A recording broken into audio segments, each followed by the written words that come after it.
Pasok na from top 10.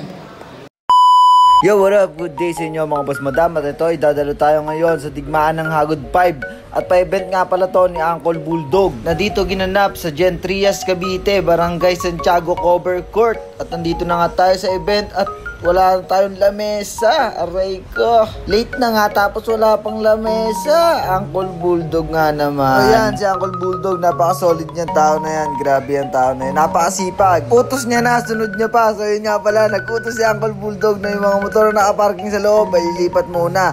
Pero siya na rin na naglipat dahil hindi sumunod yung mga tropang artist na mga kulit. Aray ko. At ito na nga mga bossing, ngayon nakapag-setup na tayo at nailapat na rin natin yung ating stencil para maumpisa na rin yung ating project na gagawin dito sa digmaan ng Hagod 5 sa Gen Trias, Cavite. At maya lang mga boss ay mag-uumpisa na nga tayo sa pagtatato dahil may limitasyon lang ang oras ng pagtatato dito sa On The Spot Tattoo Competition. Kaya't wala tayong dapat sayangin na oras. Dapat lahat ng oras natin ay magamit natin dito sa ating pagtatato para maaga rin tayo matapos at tumutok agad yung mga kulay na hinagod natin. At black and gray nga pala yung ginawa natin dito na Chicano concept. So ang sinalihan nga pala natin na entry ay sa newbie dahil hindi pa tayo nakakatagos ng newbie, kaya newbie pa rin tayo, hindi pa rin tayo makaangat.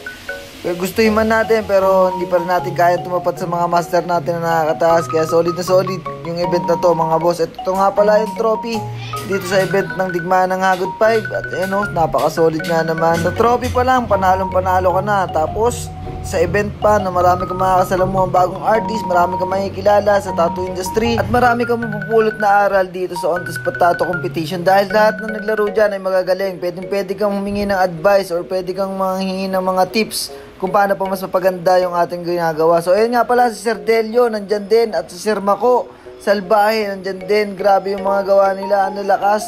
Ayan pwede na magsalita yung tato. At dito sa mga oras na to mga boss ay nag-iikot na lang tayo dahil tapos na rin tayo gumawa ng ating project. At yan nga pala yung mga nakita nating tato. Grabe yung gawa napakalinis. At ito pa si Master Dosup. Ito nga pala yung kanyang ginagawa. So nag-highlight na lang si Master Dosup dito at patapos na rin. So medyo nabitin lang siguro at kinapos sa oras at hindi na ilagay yung nasa itaas. Pero grabe ang ginawa mo, Master.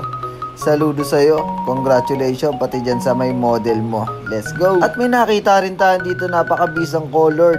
Gawa nga pala to ni Sir George. Grabe, ang tibay din ng model. At sakit na niyan. At maya nga lang ay judge na yung kategory na sinalihan natin, ng New Gen category. At yun nga pala yung gawa ni Elmar Piape. Yun yung kasama natin na maglaro din dyan sa Gen Trias, Cavite. Tropa natin na taga-Imus. At eto na nga at pumasok na tayo sa top 10. Yan, nagbigayan na ng ticket.